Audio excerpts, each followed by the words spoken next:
kids getting cancer now. Not the typical kid cancers like leukemia, but like adult, grown-up cancers. And it's the root cause of that our food? 100%. Type 2 diabetes. When I went to medical school, Louis, which I'm ancient, but not that old, right? I'm going to be 65 next month. There was nothing that was called type 2 diabetes. It was called adult onset and juvenile onset. Juvenile onset is basically an autoimmune disease requiring insulin. Type 2 diabetes is a lifestyle disease because of too much sugar. Now they threw out those terms because kids as young as 2 or 3 years old are getting type 2 diabetes. Kids as young as 15 are needing liver transplants from drinking soda. Wow. Yeah, this is a big problem. We're seeing autoimmune diseases, 100% increase in autoimmune diseases. We're seeing 100% increases in mental illness. Right? What illness? Mental illness, depression, anxiety, especially in kids. 20% of kids have some type of mental illness, autism, ADD, depression, anxiety. We've seen the rates of autism go up 1,000%. We've seen digestive issues go up doubling to 100% increase. So we've seen dementia go up 150%. And we're spending more and more money. And we're getting worse and worse and worse. And we're spending more and more on drugs. That's even the other thing that's sort of shocking to me. How much are we spending on drugs a year? It's collectively, I haven't done the math, but just for example, just statins alone is almost a $40 billion a year industry. That's the number one selling class of drugs. But if you look at the drugs that are sold, it's the lifestyle drugs we're selling. Heart disease prevention like statins, acid blocking drugs, mental health drugs, which are often lifestyle related. Now we understand there's a whole role of nutritional psychiatry, metabolic psychiatry, you had Casey Mees on the show, but she talks about brain energy, but Christopher Palmer, who's a psychiatrist, talks about brain energy, how the loss of metabolic health in the brain causes psychiatric illnesses, everything from depression to bipolar disease to schizophrenia to autism. So these are things and brain health is affected by what we eat also, right? 100%. 100%. The brain is says a famous saying in medicine, psychiatrists pay no attention to the brain and neurologists pay no attention to the mind, right? And so they're connected. And often the mind doesn't work because the brain's not working. And the brain's not working because in large part we're eating a diet that's full of sugar and starch that causes insulin resistance in the brain. It creates a metabolic crisis in the brain, creates inflammation in the brain.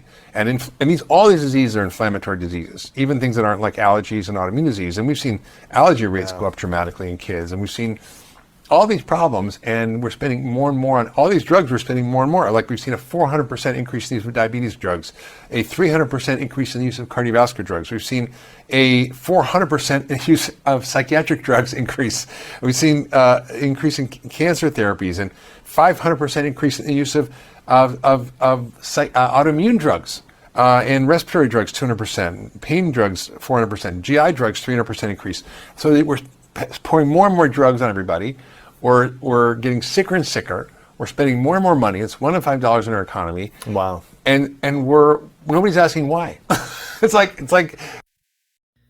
Hi, this is Sarah from the Keepers at Home channel, back to you with another video. I came across that video in the intro, and it really was pressed upon my heart to create a video series on how women as keepers of our home could better manage the health of our families. Now, most women in America do the shopping, so everything that comes into our home, we're pretty much the gatekeepers of that. So we're looking at, foods, everything from cleaners and different things. And you may not think about it, it may not occur to you, but so this series is really going to inform you and equip you on how you could better guard and protect your family's health as best as you can. Of course, some things happen that are out of our control, but we want to be good stewards over the body that God has given to us so that we could help others. So, President Trump is now in office, and a lot of people have high hopes for RFK and making America healthy. He's going to eliminate ingredients and etc. I'm just, I'll be optimistic about it. I don't want to be a pessimist, but there's a lot of money from the food lobbying groups, organizations, and this is a timely process. So they just banned Red 3, which is a toxic additive, but there's still tetrazine and other food colorings that are harmful to our health. So we need to focus on how we can eliminate those ingredients, because no one is forcing us to consume them.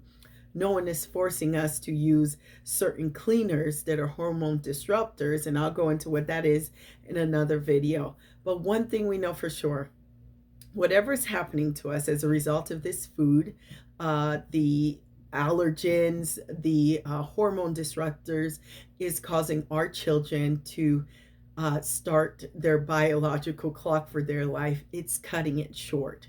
They're now diagnosed with diabetes and all these, ADHD, all these different environmental, some of them are caused by environmental factors such as food. And I want to really drive it home how you can make the decisions and preparing your family to live a healthy life.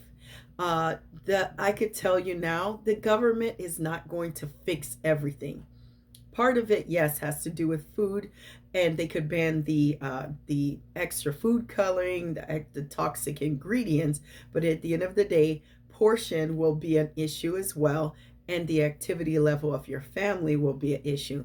Not to mention all the other toxins that are in cleaners, that are in our carpeting. I mean, when you go down the list, it's really shocking how many toxins are everywhere. So to make it more digestible for you, I'm going to start with number one. We're going to start with topical ingredients or topical things you would use, such as perfumes, lotions, different whatever soaps. And then we'll go to household cleaners, how you can incorporate more exercise with your family, getting them involved in your health. And last of all, I need you to buy in. You are the model.